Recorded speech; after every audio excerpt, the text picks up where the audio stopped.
Welcome to This Week in Virginia, and delighted to welcome Dean Goodson as our very special guest.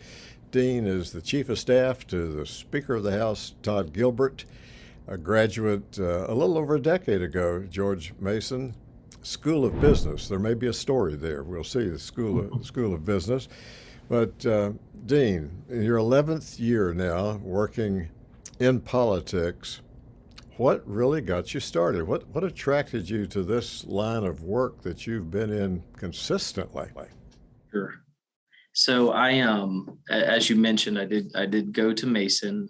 The intent was actually to get to Capitol Hill, and that's kind of given the major there. I wanted to get into the policy arena, and I actually I was asked to help on a 2009 campaign for Tim Hugo, Delegate Hugo, and accepted it. Get into that world through the state level. And back then those were not. It was a campaign. It wasn't. Tim didn't have terribly close races back then. But I learned it. He ended up keeping me around, and when I graduated, he actually asked me to stay and become his aide, and I did, and here we are. So I was with Tim for a number of years. Obviously, Tim was a member of leadership, so I learned. I was exposed to a lot more in that role, which was obviously important to sort of learn to get to where I am now. I actually left Tim's office in 2018. My wife and I moved to Richmond. I actually was lobbying for a short bit. Then I came back to Speaker Cox's office, and then I've been with Delegate, now Speaker Gilbert, since really December of 2019. But it was, to answer your question directly, it was kind of a mistake. This was not the intended path. I got asked to help, intern, do front work of a campaign in 2009, and enjoyed it and stuck around, and now I'm here. Well, I'm interested to hear that, because I thought being in George Mason, being in Northern Virginia, that probably the other side of the Potomac could have been enticing you at one time.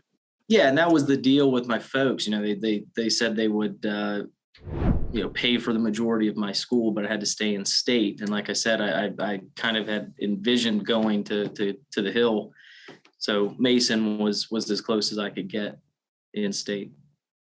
Right.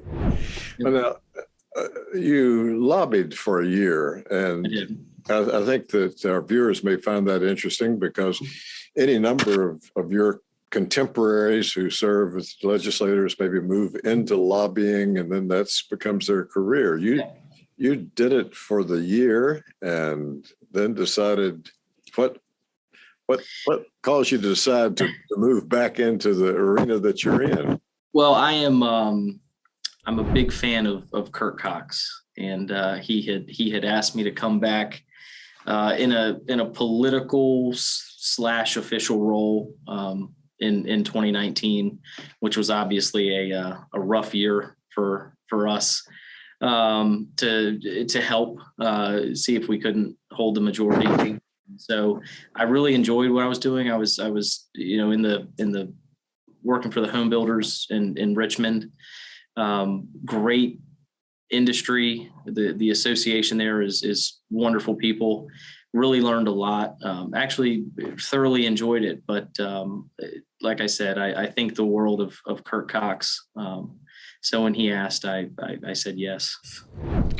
Well, that certainly makes sense. He really had a pull and a draw to him, and certainly is a great person. Yeah. Now he's enjoying retirement. I tell you, you see him. The last thing he wants to talk about is what's going on here. He wants to talk about the Yankees or the Cowboys or anything other than the General Assembly. Right. I recall seeing him just about the time the session was ready to convene on Capitol Square, and he seemed very happy. Mm-hmm. He is, which is good. He deserves A shout out to you from both of us, and thank you for your service. Well, now you've worked with Todd when he was minority leader, and then majority speaker of the House. Do a little bit of comparison and contrasting about your duties. Sure.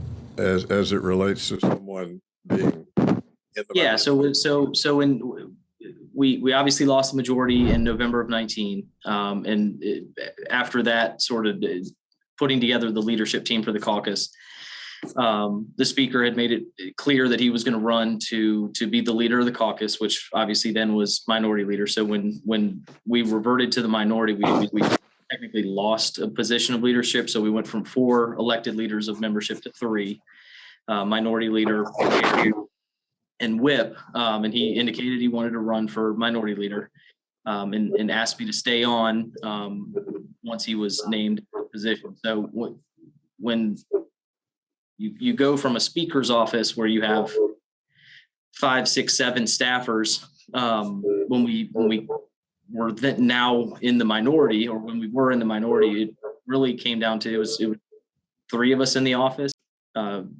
Todd, the speaker, had asked me to come on and sort of oversee the political and the official operations of the office. So, we had obviously 2, which ended up being 4, I guess, sessions in the minority, but keeping an eye on tracking our legislative efforts, but really, seeing how we in the minority, you're kind of in an attack dog role.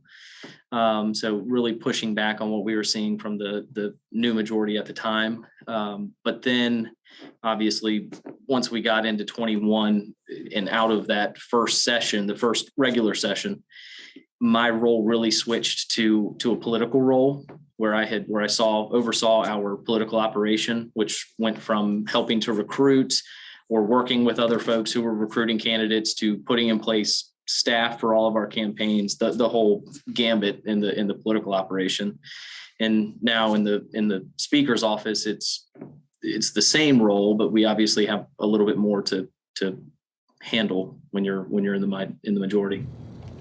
You said a little bit more. Yeah. A little bit more. Yeah. Great deal more. Some people have speculated and wondered, and if you're able to comment on it, it would certainly be interesting. During the campaigns leading up to the November election, can you think of a time in which it seems that not just possible, but maybe even likely? Probable might be a little strong, but Sure. But was there a time? Was there a shift that you could reflect on?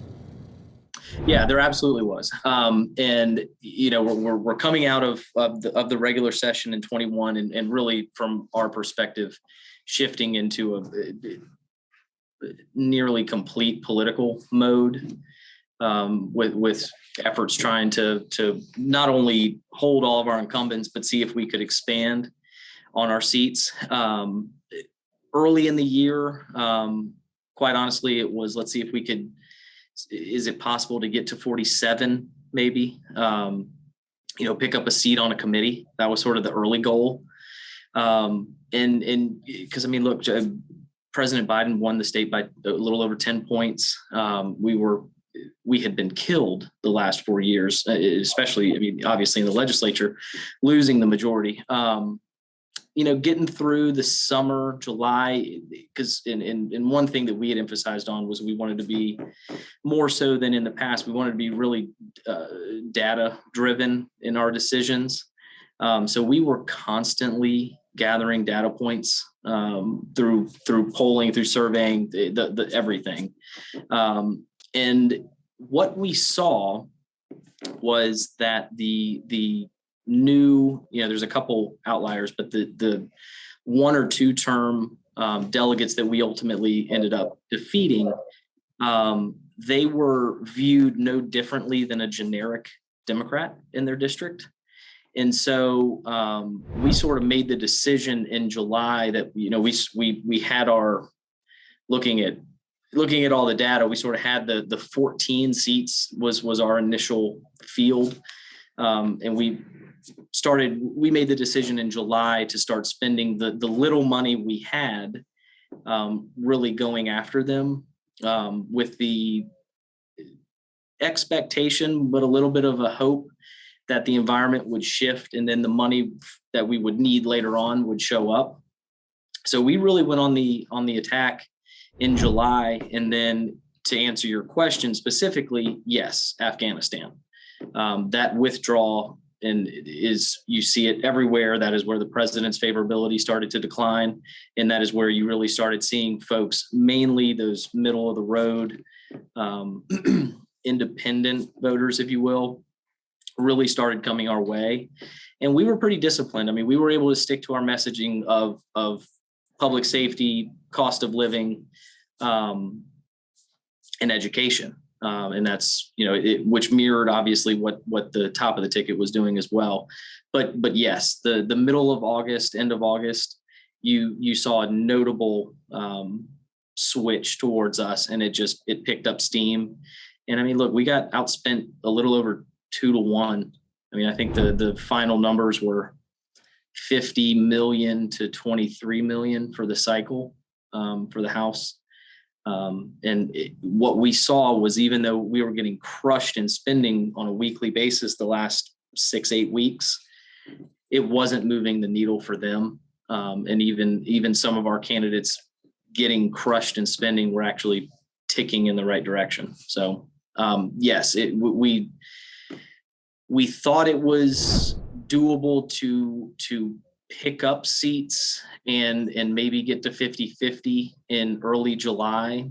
By the end of August, the majority was certainly possible. And then end of September into October, that's what we were playing for. Some of our viewers who don't follow things as closely as most of our viewers do maybe don't recall that it was 55-45. So when you were talking about picking up seats, you're still talking about getting to 47 or 40. Mm-hmm. Yep. So from 45 to 52. Yeah, that was quite a swing. Yeah, and I think it should be noted, two of our new delegates, AC Cordoza and Kim Taylor, were on our target list the entire time. They just weren't near the top of it, but based on the past performance of the 94th, which is now AC Cordoza, that was a favorable seat for us for a long time until it wasn't. Obviously, AC was able to win that in a close race, and then Kim. The funny thing about Delegate Taylor is that was a large portion of that Chesterfield district was Kirk Cox's old district, which he lost in the districting legal fight in 2019. So she actually picked up a very Republican area that came out and voted in big numbers. So it's funny, notable, poetic justice. I don't know, but that's part of her winning strategy. So you got the political side as well as the policy side. Do you have a preference? If you could focus on one of the other, okay, what would it be? I enjoy being in the building. I do believe in good government. I do think that I don't have a vote, so my role is to make sure that those that do are doing what they are said they were going to do for their constituents. But I prefer the campaign side of things. Okay. It's a little bit. It's kind of like sports. I mean, I played sports growing up forever. It's a little bit more in that vein, in my opinion, a little bit more competitive and so forth. Okay, in your relatively short time that you've been involved in politics, both sides of it, look back to the time you started, and what are some of the lessons that you've learned that you did not know when you were coming out of George Mason?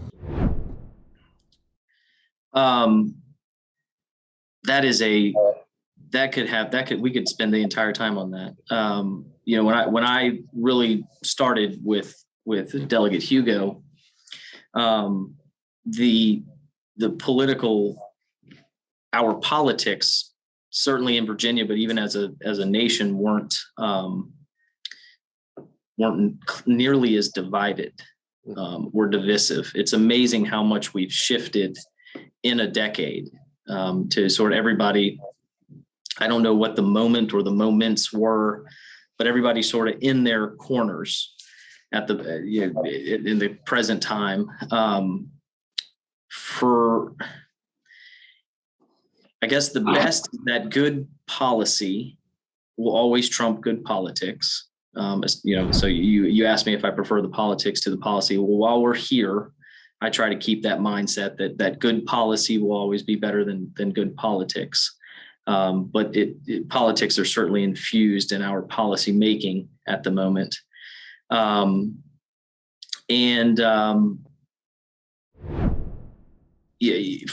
a staff perspective, at least with the speaker's office, but I think this translates to those who are even with just our rank and file members. You certainly have a duty to the everyday constituent. And there's a lot of times when you're in here and you're busy and you're being pulled 10 different directions at 10 a.m. and you're trying to get your member. There are a lot of groups and associations, and not just the lobbyists who represent an industry or a corporation or something like that, but the folks that are here, maybe representing those with intellectual and developmental disabilities, some a veterans program or something like that. There are a lot of folks who don't get the whirlwind of this and actually taking the time, because they have taken more time than to put together an argument of why their project is so important. Taking the time to actually listen to why it is, because it's not just the big shiny object that makes a big difference down here. It's the getting a $500,000 budget amendment for some project that will benefit 500 kids somewhere. And that sort of stuff. So if you were going back to your high school, going back to your college, talking to students, tell them about the career opportunities that you've seen and you have, and encouraging them, what would you tell them to do by way of preparation? Sure. And that's actually, there's two answers to that. So if I were going back to my high school, I would go back to Miss Masters AP government class that I took my senior year at Western Albemarle in Crozet. And I would tell them that if they're interested in getting into this field, go work on a campaign. That's probably the first thing I would do, and be willing to do the unfun jobs. Be the person, be the grunt who's willing to do the stuff that isn't going to get any real attention, but will make a difference. Be the person who puts the signs together, who delivers the signs. Be the person who's willing to go knock doors every day. So really get campaign experience. And then for those that want to get into the political arena that are in college, I would say figure out how, whether it be your major or try to get a minor, but do something in I would really recommend, communications or English. Something that's overlooked is in this industry, I think, is being a good writer. And I actually think that's a diminishing skill set amongst many, is being able to not only compose your argument, but doing it articulately and concisely. And so I would encourage those who are in school looking to get into this, improve your writing skills, and certainly your communication skills, because those are both very important. Excellent. Let's tell our viewers that we're having the conversation just before the two budgets will be unveiled, and then the whole the session shifts its predominant focus almost to the budgets and get things worked out. How is that going to affect your office and your work in these last 3 weeks of the session? So obviously Sunday is budget day down here. Both chambers will unveil their budgets. The House will go first and the Senate a few hours later. That'll probably be an hour-long presentation on both sides. You'll sort of get the highlights of both documents. Then, as the week progresses, you'll get more detail to the amendments to the budget, because we're obviously working off of Governor Northam's final budget that he submitted prior to leaving office. We will then we will address floor amendments on Thursday.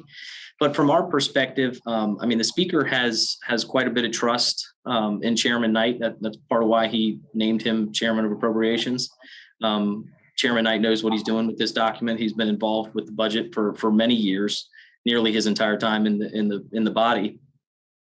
So it will go from us producing a House budget that we think addresses our priorities, while also, again, going back to good government and doing what we need to do in certain areas. But now it's, this is really when the fun begins. Both houses have completed their work on their stuff, and now you get to do the horse trading and the, hopefully compromising, and then see what the final document. But from our office's perspective, we'll obviously be monitoring the conference committee and working with Chairman Knight to make sure that what does come out is hopefully, it's like we had discussed it earlier, our politics are a bit different now, but it would be great to have a 90+ vote on the final budget. We'll see if we can get there. That's a tremendous challenge with the divided party control of the two chambers. Sure. Some have suggested that the budgets that will be seen Sunday or by Tuesday and then Thursday and discussed and debated in the chambers will be about as far apart as they've been in other years, comparable maybe when there was a divide in the chamber. So the work to get to the compromise is yes, and I would imagine what Senate Democrats are going to put out probably mirrors what Northam, what the former governor proposed. Ours will have it will have some revisions, I will say, but yes, they. I don't think they're going. Obviously, it will be depicted as if they are miles apart, but I think it'll probably be closer to blocks apart. They hopefully, obviously we've got our priorities. They're going to have theirs, but I'm confident. I mean, Chairman Knight, Chairwoman Howell, they're both professionals. They know each other. They've worked with each other. I'm sure that they'll be able to work it out. Well, I like your optimism, and I'm sure those legislators you've named will have the same optimism in trying to get to a workable. We can only hope. Yeah, we can only hope. Fast forward a little bit, Dean. I don't get that much opportunity to interview you. I appreciate it. So after the session ends, let's say even after the reconvene day, then what's the chief of staff's duties? Because you're full time, you're around. What's on your agenda that you see starting in May on through? So two-part. Well, it really not two-part. It's all I would say in the official realm. I hate to frame it in this sense, but part of being in the majority, I guess, spoils of victory there are a number of boards and commissions here in Virginia that do a lot of good work. We need to appoint a number of citizens and members to those boards. That's something that we're already working on, but it will certainly continue in earnest after session. And I think something that will need to have a lot of time devoted to it. So when the elections ended, we had won 52 seats. But then we obviously had recounts, and the two races were close enough that a recount was obviously justified. but there was that sort of month of uncertainty, I guess, to some degree. We really weren't able to spend a lot of time on a legislative agenda, even with the governor's office. I mean, we've obviously been able to put together what we think is a great package that focuses on the stuff that we ran on and that we think Virginians are dealing with right now, primarily, cost of living, and education has obviously taken the spotlight. But really beginning in May, we'll start working with our caucus members, stakeholders to really get into some the policy to address some issues that are either outstanding from the last 2 years or really haven't been addressed in a long time. So a lot of time will be spent on the policy front, and then fulfilling these boards and commissions on behalf of the speaker. There will also be, the House of Delegates is, if you're not always in campaign mode, you're setting yourself up for failure. So there will also be a large political component to this, and I will spend some of my time recruiting candidates for next year. I think it's unlikely that we have to run this year. But if we somehow get the word in April, May, June that we are running this year, we will be fully prepared with candidates and all the open seats, with a political operation that's ready to go. So 2 fronts. Yes. Political and official. And even if the next election is as far away as 23, those districts create both challenges and opportunities for people to look at. Yeah, and one interesting thing, since 2017, I think there's 60% of the body is new, and there are 24 open seats. Now there won't be 24 open seats when we really start campaigning, but there's going to be a number of new faces in 24.